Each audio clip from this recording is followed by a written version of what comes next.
मैं गुड़गांव से आई हूँ। गुड़गांव से किसके साथ आई हो? अपने पापा मम्मी के साथ आई हूँ। पहली बार आई हो, पहले आ चुकी हो? नहीं, मैं बहुत बार आ चुकी हूँ। पहले काफी बार आ चुके हो। अच्छा, तो तुम लोग यहाँ पे बार बार क्यों आ रहे हो? यहाँ पे ऐसी क्या खास बात है? जैसे शनिदेव में बहुत बिलीव रखते हैं, जो मांगो वो मिल जाता है। वो मिल जाता है, ऐसा बिलीव है? कभी मिला, ऐसा कुछ हुआ है? ऐसा बहुत बार हुआ है। बहुत बार हुआ है। हाँ, तो आपने कुछ मांगा, आपको मिला? हाँ, आपने क्या मांगा? अच्छी पढ़ाई? मैंने पढ़ाई मांगी, बहुत कुछ मांगा। मेरा जो एक वो भाई है, मैंने उसको मांगा था। अच्छा, वो होने के लिए कि मेरे घर में एक भाई आ जाए, और वो आ गया। हाँ। वेरी गुड, बहुत अच्छी बात। तो बोलो शनिदेव भगवान की जय।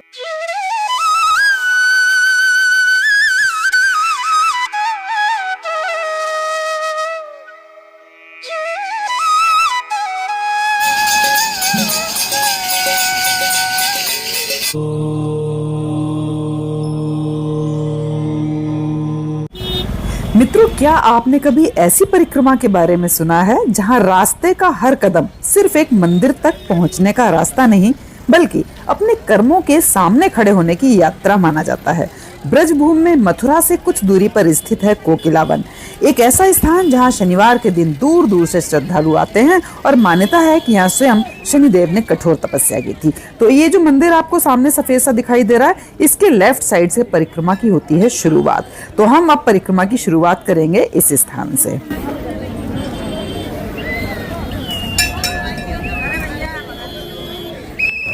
मित्रों, पैदल चलना ही परिक्रमा नहीं होता, बल्कि भारतीय हमारी जो परंपरा है उसमें परिक्रमा का अर्थ बताया गया है कि ईश्वर को अपने जीवन का केंद्र मानो और उनके चारों ओर हमें चलना है।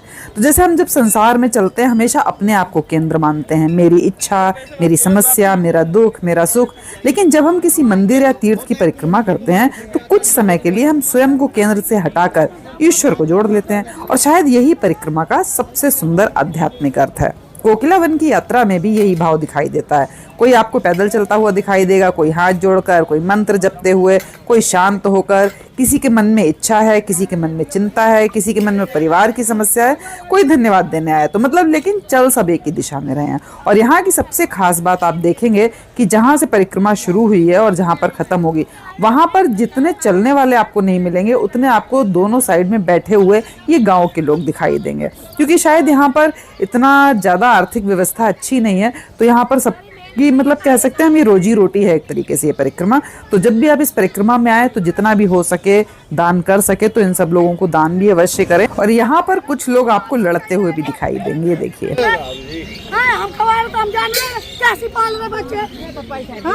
चल जा मां, मेरे बच्चा छोटा था, तू कुटवा रही है।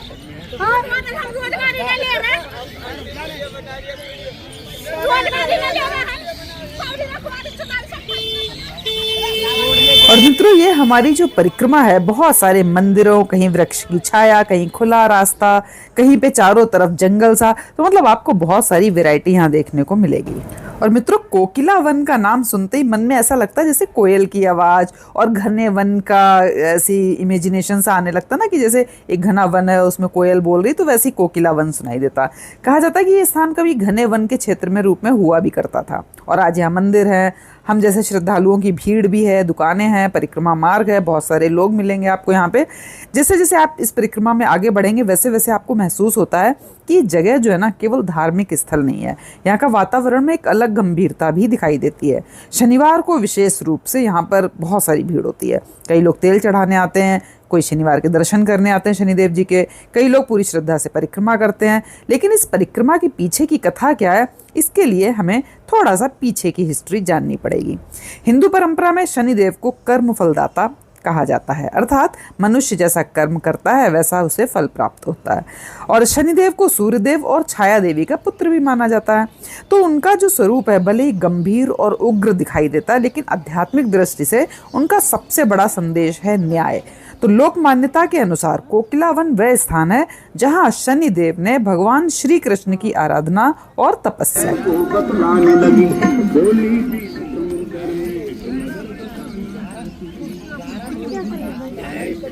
कथा के अनुसार शनिदेव ब्रज में भगवान कृष्ण के दर्शन की इच्छा लेकर आए, लेकिन उनके मन में एक चिंता भी थी। वे जानते थे कि उनका स्वरूप और उनकी दृष्टि सामान्य नहीं मानी जाती। उन्हें भय था कि कहीं उनकी दृष्टि से ब्रजवासियों या भगवान कृष्ण को कोई कष्ट ना हो। तब उन्होंने इस वन में आकर तपस्या की। उनकी तपस्या से प्रसन्न होकर भगवान श्री कृष्ण ने उन्हें दर्शन दिए और कहा जाता है कि शनिदेव ने भगवान से एक वरदान मांगा कि वे ब्रजभूमि को अपनी प्रतिकूल दृष्टि से दूर रखें।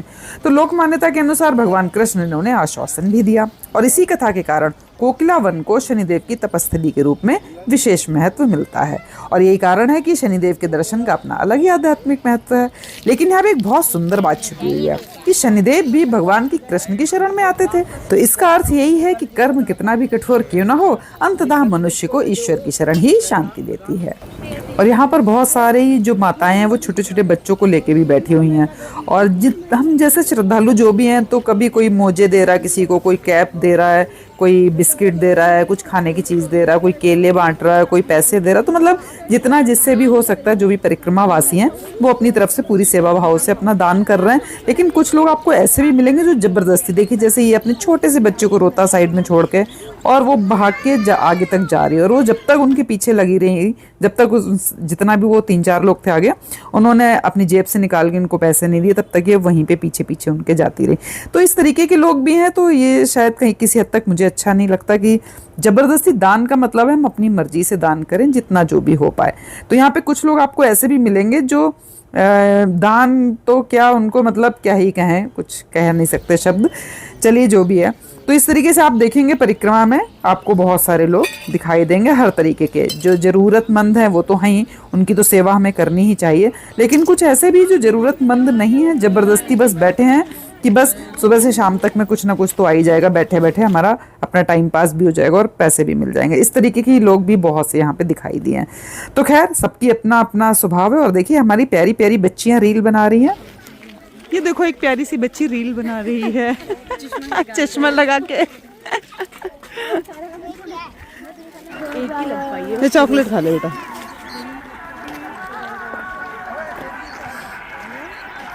और अब हमें दिखाई दे रहा है सामने ही एक गौशाला और एक मंदिर सा। तो चलिए थोड़ा सा और आगे बढ़ते, देखते हैं वहाँ पे क्या क्या है। तो हम थोड़ा सा गाय को चारा भी खिलाएंगे सारे लोग।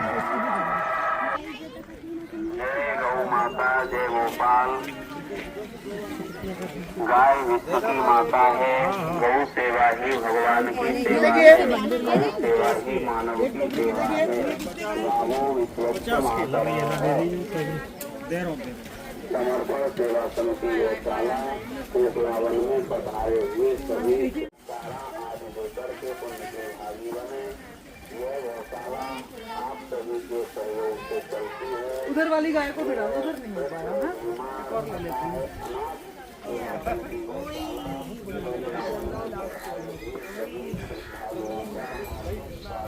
तो देखिए यहाँ पे कितनी सारी प्यारी प्यारी हमारी गाय माता हैं। तो चलिए बढ़ते हैं और आगे। अब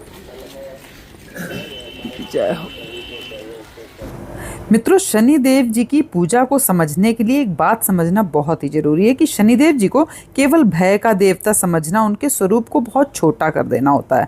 वे कर्म के न्यायाधीश के रूप में पूजे जाते हैं। अर्थात यदि जीवन में कठिन समय आता है तो उसका अर्थ हमेशा ये नहीं कि शनिदेव हमें दंड दे रहे हैं, बल्कि कई बार कठिनाइयाँ हमें रोकने नहीं बल्कि बदलने आती हैं। तो कभी कभी जीवन हमसे वह छीन लेता है जिसे हम अपना समझ बैठे होते हैं, और कभी कोई रास्ता बंद हो जाता है, तो कभी मेहनत के बावजूद हमें सफलता देर से मिलती है, और कभी ऐसा भी लगता है कि सब कुछ हमारे विरुद्ध हो रहा है। तो ऐसे समय में शनिदेव का दर्शन हमें एक गहरा संदेश देता है। वो कहता है कि अपने कर्मों को देखो, अर्थात दूसरों को दोष देखने से पहले स्वयं को देखो। जय शनिदेव, जय शनिदेव। तो इस तरह हमारे साथी लोग एक एक करके अपना अपना नंबर लगा रहे हैं। कभी कोई दे रहे हैं तो कभी कोई दे रहे हैं। तो धीरे धीरे करके हमारा भी बीच बीच में नंबर आ जाता है। क्योंकि मेरे हाथ में मोबाइल है तो मैं वीडियो बना रही, तो मेरा नंबर थोड़ा कम ही आ पा रहा है, लेकिन जितना भी आ रहा है मैं बीच बीच में अपना नंबर लगा ही ले रही हूँ। तो ईश्वर की कृपा से हम बहुत ही अच्छे से परिक्रमा करते हुए, अपना दान पुण्य करते हुए धीरे धीरे आगे बढ़ रहे हैं। और अब आपको आगे के भी पूरी परिक्रमा के दर्शन कराएंगे। कहते हैं कि इस परिक्रमा के दर्शन मात्र से ही बहुत ही शांति प्राप्त होती है, और आपके साथ अगर कुछ अन्याय हुआ है तो आपको न्याय मिलता है, ऐसा यहाँ पे कहा जाता है। तो चलिए हम परिक्रमा में और बढ़ते हैं आगे। जय शनि। श्री राधा माधव श्री कुंज बिहारी, श्री राधा माधव।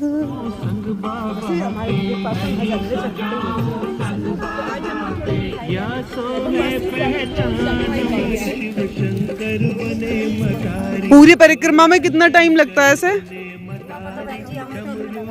पहली बार कर रही हो? अच्छा, कितनी देर हो गई यहाँ तक आते आते? बस 1 घंटे में कर ली? वाह, जय है। महारानी कौशल्या ने कहा, अरे बेटा राम, तू बावला हुआ है क्या? भला बंदर है इधर, ध्यान रखना है। में रखता है, ये काट खाएगा। फिर वो शंकर जी से बोली, जाओ बाबा जाओ, तुम्हारे वानर का तमाशा देखकर हमारे बच्चे बिगड़ रहे हैं। शंकर जी ने फिर हनुमान जी की रस्सी खींची। हनुमान जी आंखों में आंसू भर लाए। राम जी इशारा समझ गए। उन्होंने पंचमुखी हनुमान जी हैं।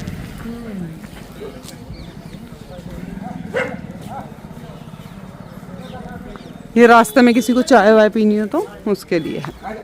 तो मित्रों, जैसे जैसे हम परिक्रमा मार्ग में बढ़ रहे हैं तो ब्रज की वही सहजता यहाँ पे भी दिखाई दे रही है। रास्ते में छोटे छोटे मंदिर, पेड़, भक्त, घंटियों की आवाज़ें, मंत्रों की आवाज़ें, भजन की आवाज़ें, जगह जगह श्रद्धा से लोग परिक्रमा करते हुए दिखाई देने वाले सारे लोग, मतलब, और चारों तरफ का दृश्य मतलब इस यात्रा को और भी जीवंत बना देता है। तो कहीं कोई तेल अर्पित कर रहा है, कहीं कोई मंदिर में पूजा कर रहा है, कहीं पे आप देख रहे हैं रास्ते में जैसे कि कोई गाय को चारा खिला रहे हैं, तो इस तरीके का सारा कुछ दान दे रहे हैं। तो ये सब कुछ देखते देखते हम आगे बढ़ते जा रहे हैं और ये इस मिट्टी में चलने का आनंद ही कुछ और हो रहा है। हालांकि हम जूते पहन के चल रहे हैं, हमें करनी तो पैदल परिक्रमा चाहिए थी, लेकिन अब वो जूते पहन के ही शुरू हो गई। बट अगली बार मैंने बोला हुआ है कि नेक्स्ट दोबारा आऊँगी तो मैं नंगे पैर ही परिक्रमा यहाँ पे करूँगी, क्योंकि इस मिट्टी में चलने का सौभाग्य तो बड़ी मुश्किल में ही मिलता है। सारे लोग जूते पहने थे तो हमने भी पहन लिए, और रास्ते में देखिए एक और हमें हनुमान जी दिखाई दे गए, इनके भी दर्शन करते हैं। तो इन सब दृश्यों को देखते हुए एक बात महसूस होती है कि आस्था की जो भाषा है ना, सबकी अलग हो सकती है, लेकिन भावना एक ही है। कोई भगवान से कुछ मांगता है, कोई दुख कहता है, मन की गांठें खोलता है मतलब, और कोई बिना मांगे भी सब लेके लौट जाता है। तो परिक्रमा का रास्ता हमें धीरे धीरे एक और बात सिखाता है कि गति धीमी हो तो भी यात्रा रुकनी नहीं चाहिए। जीवन भी बिल्कुल ऐसा ही है, कभी हम बहुत तेज चलते हैं, कभी परिस्थितियां हमें रोक देती हैं, लेकिन वही बात है कि अगर दिशा सही है तो धीमे कदम भी हमें मंजिल तक पहुंचा ही देते हैं।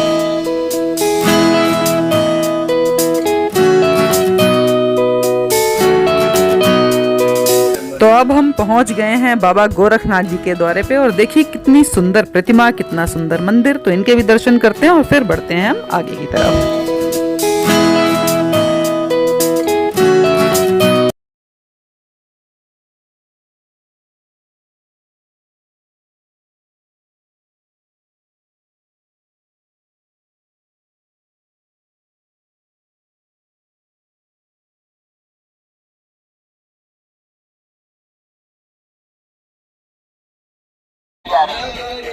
शनिदेव पूजा 30 रुपए में मात्र। शनिदेव पूजा ली जाए 30 रुपए में। कुआं का पानी, ये कुआं है इधर।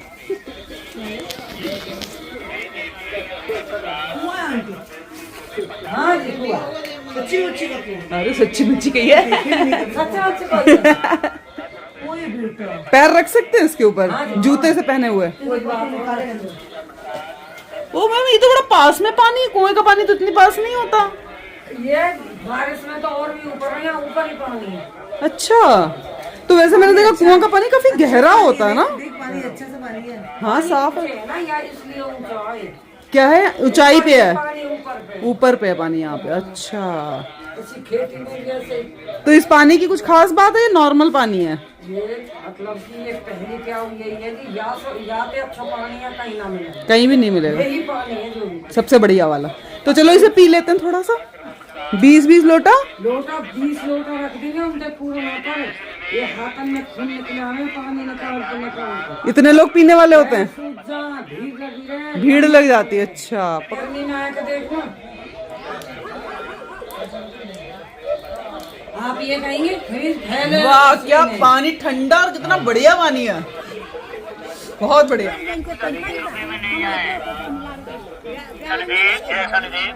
और हमें यहाँ पर एक बहुत ही सुंदर सा पक्षी दिखाई दे रहा है इस मंदिर के बिल्कुल सामने। देख वो देख पक्षी, देखो ब्लू कलर दिखा। हाँ, उड़ेगा तो जल्द चलेगा ना। हाँ।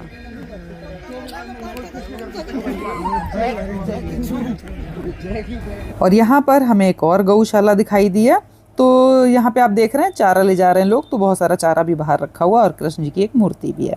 तो चलिए थोड़ा सा और आगे का दिखाते हैं आपको। ले जाओ तेल प्रसाद, मंदिर से सस्ता मिलेगा, अच्छा मिलेगा। अच्छा। ले जाओ तेल प्रसाद, ले जाओ तेल प्रसाद।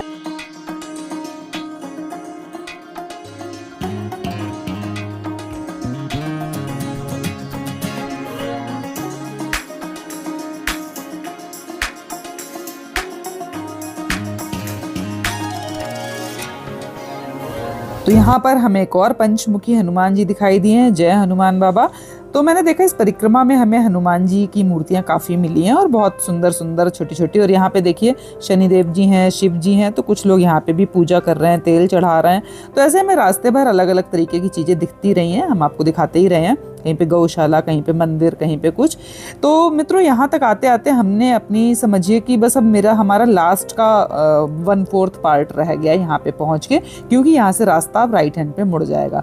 तो मतलब जैसे एक स्क्वायर होता है, तो हमने एक कॉर्नर से शुरू करके एक सीधी रोड, फिर मुड़ के दूसरी रोड और फिर मुड़ के तीसरी रोड, ये तीसरी जगह खत्म कर ली। अब हम चौथी की तरफ मुड़ेंगे यहाँ से राइट, तो हमारी बस वो सीधी सीधी एक रोड रह जाएगी, एक मतलब पूरा एरिया रह जाएगा सीधा सीधा स्ट्रेट, और फिर हमारी परिक्रमा होगी खत्म। तो मतलब हम बिल्कुल अपने अंतिम पड़ाव की तरफ पहुंच चुके हैं इस परिक्रमा में।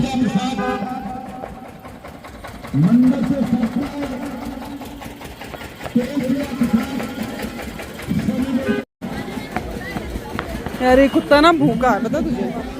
एक बिस्किट नान खिलाओ ना इसको। श्री राधे।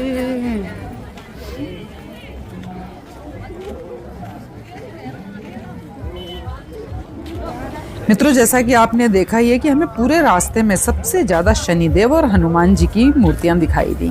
तो ये यहाँ पे ज़्यादा क्यों? और वैसे भी आपने देखा होगा बहुत सारे मंदिरों में भी एक तरफ हनुमान जी होते हैं और एक तरफ शनिदेव जी होते हैं।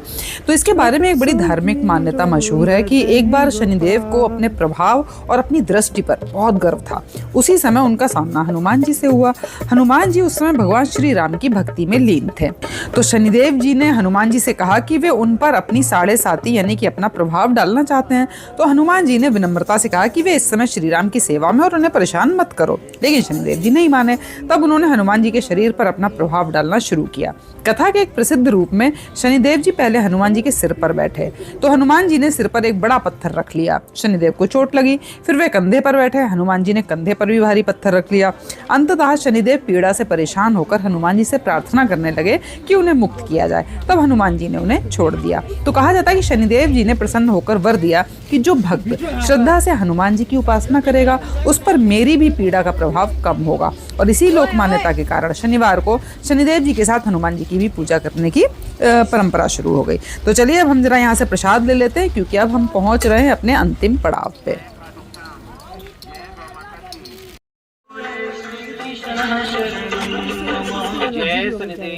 गरम लग रहा होगा ना यहाँ पर। जय गौ माता की। गौ माता की सेवा के लिए आटा, भूसा, फल के लिए नगद पैसा दान पात्र में ही डालें।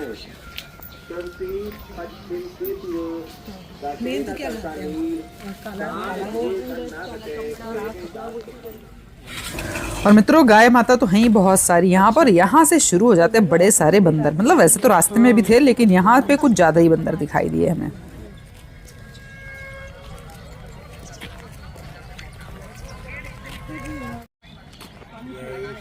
ये देखो बंदर। ऐसे भाइयों के लिए गारंटी और दावा है, पुरानी से पुरानी दर्दों को खत्म करता है मास्टर तेल। लो भैया जी, दर्द कितना भी पुराना है भाई साहब। और मित्रों ये है पार्किंग एरिया। तो मतलब हम पहुंच गए, वो सामने सफ़ेद मंदिर आपको दिखाई दे रहा है जहां से हमने अपनी परिक्रमा शुरू की थी, और यहाँ पर हमारी परिक्रमा होती है समाप्त। तो यहाँ से अब जो राइट साइड में आपको कट दिखाई दे रहा है, मतलब जो सड़क जा रही है, यहाँ से लोग अपनी गाड़ी पार्किंग में खड़ी करके फिर यहाँ से रिक्शा वगैरह लेके फिर मंदिर की तरफ जाते हैं। तो मतलब हम वैसे हमारी परिक्रमा खत्म हो गई, लेकिन अब यहाँ से रास्ता हमारा मंदिर की तरफ है। तो अब हमारी परिक्रमा थोड़ी सी और रहती है, मतलब हम मंदिर की तरफ पहुँचते हैं अब आपको लेके। और देखिए किस किस तरीके से लोग परिक्रमा करते हैं। पैदल कर रहे हैं, कोई बिना चप्पल के कर रहे हैं, तो कोई लेट के कर रहे हैं, तो कोई गद्दी ये छोटी सा मतलब जो बिछाने का इसको लेके कर रहे हैं। तो सबका अपना अलग अलग भाव है, और इस तरीके से सब शनिदेव के दरबार में पहुंच रहे हैं। और ये रहा वो द्वार जो कोकिलावन लिखा हुआ है, कोकिलावन धाम पूरा हमारा। तो इसमें हम अब प्रवेश करेंगे और मंदिर की तरफ हम आपको लेकर चलेंगे।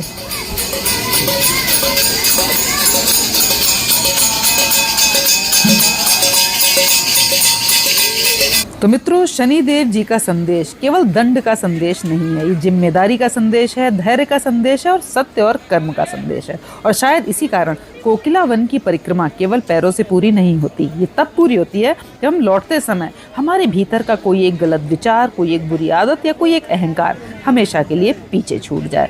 तो सामने दिख रहा है हमारा शनिदेव जी का मंदिर, लेकिन हम आपको लेकर चलेंगे अगले वीडियो में, क्योंकि ये वीडियो हो जाएगी बहुत बड़ी और हम आपको दिखाएंगे विस्तृत दर्शन। तब तक के लिए जय श्री शनिदेव। इस ब्रजभूमि की पावन धरती को बहुत सारा नमन।